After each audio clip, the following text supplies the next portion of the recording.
குரங்கு சூப் கடையும் ஏமாந்த நரியும். ஒரு அடர்ந்த காட்டில் ஒரு புத்திசாலி குரங்கு ஒரு சூப் கடை நடத்தி வந்தது. காட்டில் உள்ள காய்கறிகள், மூலிகைகள் மற்றும் பழங்களைக் கொண்டு அது சுவையான சூப் தயாரிக்கும். அதன் கடை காட்டில் மிகவும் பிரபலம்.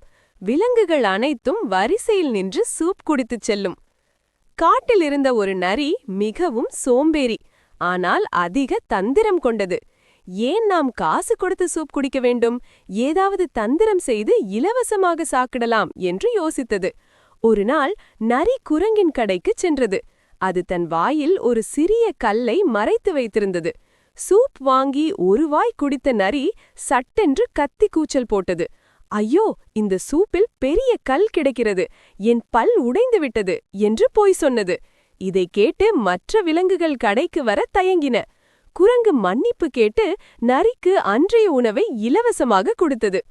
அடுத்த நாளும் நரி இதேபோல் ஒரு செத்த ஈயை கொண்டு வந்து போட்டு ஏமாற்றி இலவசமாக சாப்பிட்டது. நரியின் மேல் சந்தேகம் கொண்ட குரங்கு அதை கவனித்து வந்தது. நரி தன் பையில் கல் மற்றும் அழுக்கு பொருட்களை வைத்திருப்பதை ஒரு நாள் குரங்கு பார்த்துவிட்டது. நரிக்கு தகுந்த தண்டனை கொடுக்க குரங்கு ஒரு திட்டம் தீட்டியது. அடுத்த நாள் நரி கடைக்கு வந்தது. குரங்கு மிகவும் அன்பாக பேசி, நண்பா, இன்று உனக்காகவே ஸ்பெஷலாக காரசாரமான சூப் தயாரித்துள்ளேன் என்று கூறி ஒரு கிண்ணம் நிறைய சூப் கொடுத்தது. அதில் குரங்கு அதிகப்படியான காரமான மிளகாய் பொடியையும் இஞ்சியையும் சேர்த்திருந்தது. பசியில் இருந்த நரி தந்திரம் செய்ய நினைக்கும் முன்பே சூப்பை அவசர அவசரமாக குடித்தது. அடுத்த நிமிடம் அம்மா, அப்பா என்று அலறியது. நரியின் நாக்கும் தொண்டையும் காரத்தால் எரிய ஆரம்பித்தது. நரி வாயை திறக்க முடியாமல் தவித்தது. அப்போது குரங்கு சிரித்துக்கொண்டே, என்ன நண்பா, இன்றும் சூப்பில் கல் இருக்கிறதா அல்லது உன் தந்திரம் அம்பலமாகிவிட்டதா என்று கேட்டது.